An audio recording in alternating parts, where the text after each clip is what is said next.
Alrighty. So, why exactly is family essential, and why is being without one catastrophic? Now, what exactly is family and community? Now, in this case, family, what I define family as, you can also sort of refer to it as community, although I define it as family, isn't necessarily blood related. Rather, it is the people and the animals, which might sound very strange, yes, like if you have pets as an example, which the offspring or the children interact with frequently. This definition, though, centers around the children and is child focused for one main reason. The family, in this case, is basically only propagated by the children, and the children are what allow for that family to even continue to exist in the first place. Sometimes the hand you are given to hold is corrupt. And you might say, what do you mean by that? Well, if you look right here, it says family is not about blood. It's who is willing to hold your hand when you need it the most. The problem is that if you're holding the hand of a weed addict, in this case, if you're friends with a weed addict, then that's not necessarily a good thing. If your friends really do impact who you become as a person, the people that you surround yourself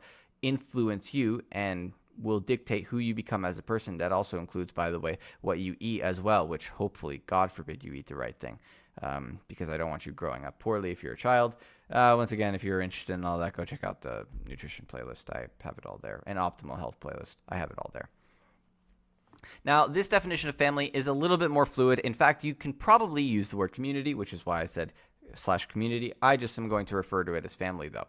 Now, a best friend or person who interacts frequently is a really good example of somebody who could also be considered family. It also helps to explain how much an effect friends and grandparents, or anyone in that child's life basically, often greatly affects that child's behaviors, habits, ideas, or thoughts later down the line, which is why you don't want to be holding the hand of a weed addict or somebody like that, because that's like worst of the worst case scenarios, or an alcoholic, or I don't know, some person vaping or whatever, or smoking. It doesn't really matter.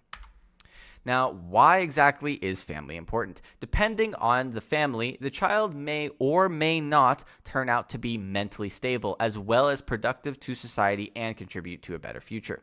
And as we can see right here, this is what happens when you have a dysfunctional family. The child ends up a little bit more like this. The family provides the child a place to develop and grow without forcing the child to focus on necessities like shelter, food, or attention, as these are provided for the child. And the child does not have to grow figuring this out themselves. Yes, by the way, attention is necessary, actually, especially when you're a kid growing up. If you don't know the importance of attention, I'm pretty sure if you look at Russians back in the day, the orphanages were filled with babies, and all these babies weren't given attention, and they were just dying. And by the way, you might think, oh, well, that's sort of a big deal, huh? Yeah, well, that also might explain why you might have depression today, as one example. There's a lot of mental illnesses that people are having, which I believe are partially because of a lack of attention, even maybe as a child, which is worst case scenario. And this one I really hate, though. This is why I think throwing the child out of the house at 18 and expecting them to quote unquote find their way is just stupid, and it's irresponsible. I mean, do you really think that civilization advanced this way? Like, do you not understand history? Just look at history. I mean, this is a great example. This is not how families have operated before, and for some reason now families are operating like this. It doesn't really make much sense to me. This, and by this I mean family, not throwing the child out at 18, the family allows the child to develop beyond thinking about necessities, which is animalistic, and it's living in the subconscious, not what you want to be doing. Instead, it allows them to improve and live in the conscious more, and improve their craft maybe as well, which is a really big part, as you can see right here, conscious thinking versus unconscious thinking. Real quick, just to mention again, why I hate this throwing the child out at 18 is because most parents, they don't even fulfill the safety or the social aspect. Okay? So you're throwing out the child at 18, and if you don't know Maslow's hierarchy of needs, you're throwing the child out at 18. They don't feel safe at all. They're not social, by the way, with you as well, and they'll probably despise you and hate you, and you'll grow up in a convalescent home, and then you'll wonder why you're in that convalescent home and why your child isn't taking care of you. It's because they hate you. That's one example. So yeah, I hope you're not stupid enough to do that, or realize the consequences of your actions, but regardless, nonetheless, that is what might happen. Now, family also does one other really important thing. It teaches norms and values. Now, many things are taught to the child while living in a family, both implicitly, this means subconsciously, such as reactive behavior, and explicitly, this means consciously, such as conflict resolution, which might not always be a good method of conflict resolution. So one example could be if a family, or in this case, if that kid grows up in the abusive household, then they believe that the violent means of dispute settlement is the way to go, because that's what they learned from their parents when they saw their parents during conflict resolution. Now, that's just one example to show you why it's really important that you teach the right norms and values to your kid, especially when they're young. Now, single-parent households or poor friend groups, because of poor ideologies, wreck relationships and the child's future. And by this, I mean wokeness. That's right. Because wokeness is actually a religion. It's a pseudo-religion, I believe. And it's also a pseudo-religion for some reason, which desires to destabilize society, which makes no sense to me, by the way. I never thought that there would be a religion which does like the opposite, but I guess it's not really too surprising since people are becoming less religious today because of the advancement of science as well as difficulty in finding meaning and such after some stuff. Yeah, anyways. An example is feminist ideology from their friends is a very, very bad thing, and you don't want this. And that's a poor ideology that will wreck that child's future. Now, the reason is because women are consciously taught to, quote unquote, not let a man tell you what to do. Yet their subconscious wiring is contrary, exactly the opposite to this. And they are at a conflict with themselves. Now, here is an example of a woman saying it herself. Yeah, and many other women, by the way, say this as well. They want a man to lead me, but they just don't want to be told what to do. Doesn't really make much sense. Want leadership, but don't just like boss me around, you know? Like lead me. Lead me when I'm in the mood to be led. Now, why exactly would single-parent households kill the family? Poverty and economic hardship is much larger in single-parent households. 30% live below the poverty line versus 6% in two-parent households. This traps families in cycles of this instability, basically. And children of single-parent households are more likely for every single bad thing, by the way, like depression, anxiety, substance abuse, aggression. It's like, oh, I wonder why we're seeing all these problems of unstable children today. I don't know, right? Societally, kids of single-parent households are much more likely to result to crime and delinquency as a profession. Not a good profession. And the family resorts to welfare checks more often. Not a good thing. That also means the government has to step in. And the government's, in my opinion, wasting resources in this case. Because honestly, this is messed up. This should be solved by the parents. The government should not have to take accountability for the parents' negligence. Health-wise, though, children of single-parent households are more likely to be mentally ill in some way or another, suicidal, and to be abused. Once again, all of these things are really bad. Really, really bad. Single-parent household is worse for the family 10 times over. This is a vicious cycle which only causes more single-parent households in the future. Not a good thing.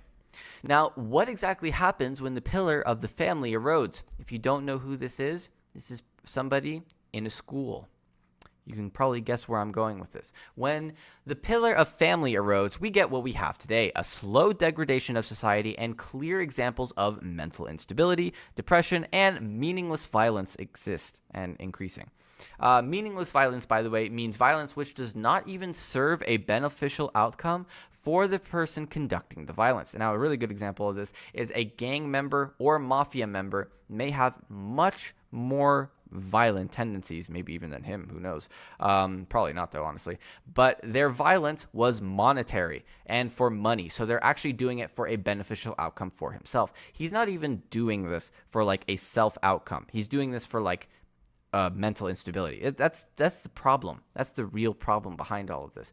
And by meaningless violences, I mean violences that occur in school areas. Yes, by the way, 70 to 80% of the people doing this sort of activity up here at the top right Yeah, they come from broken households. This is a clear indicator of how the parents greatly affect the child's upbringing and how essential the parents are to the child's development.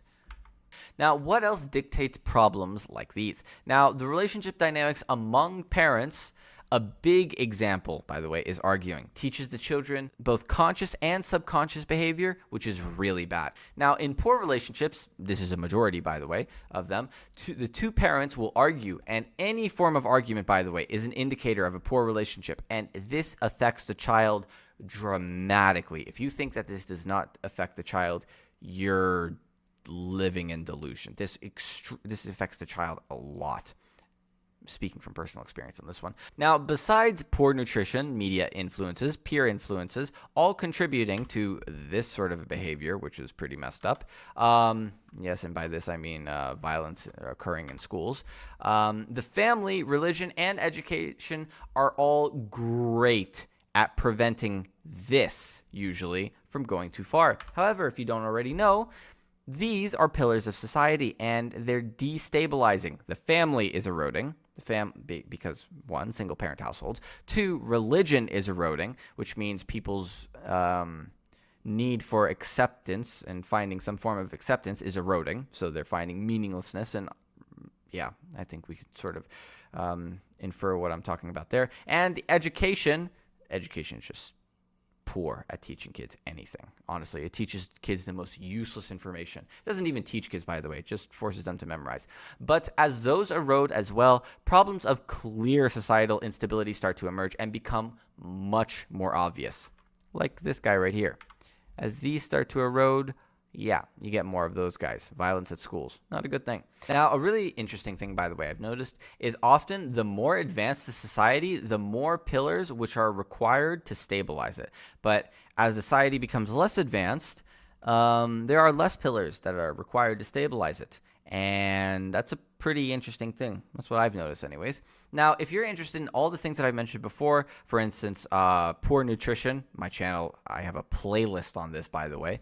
Media influences, peer influences, family, religion, and education. If you're interested in any of that, go check out those videos. I have them found in the either 1, optimal health playlist, 2, the Think for Yourself playlist, or 3, the relationship playlist, which I recommend you check all of those out. I'm probably going to be making more playlists eventually because my whole channel is to teach you about real life applicable information that you can actually apply and use to your advantage, because people are taught so much misinformation today and so many problems occur because of it that it's just stupid. It doesn't even need to happen. And by the way, all of it's free.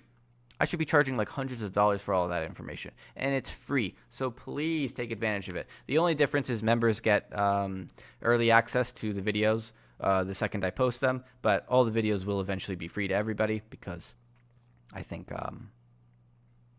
it's pretty damn important. Anyways, I have playlists and videos on everything in my channel, since the purpose of my channel is to teach everything that should be known, not useless memorization of inapplicable information, which school focuses on. And this is because the Industrial Revolution, if you're really interested. Once again, thanks for watching. If you found the video helpful or informative, please like, share, subscribe, comment down below. It really does help the channel grow. If you like the video, once again, like it. Please like it. It does help. Subscribe to the channel if you want to see more videos and just learn about like actual useful things and not useless things that school teaches. Also, if you have any content requests, if you want me to react to any video, if you want me to make any video about any specific kind of topic, throw it down in the comments below, because I always read the comments for all of my videos. Please go throw them down in the comments below. Yeah. Anyways, thanks again for watching. I hope you found the video helpful and informative. I'll see you guys in the next one.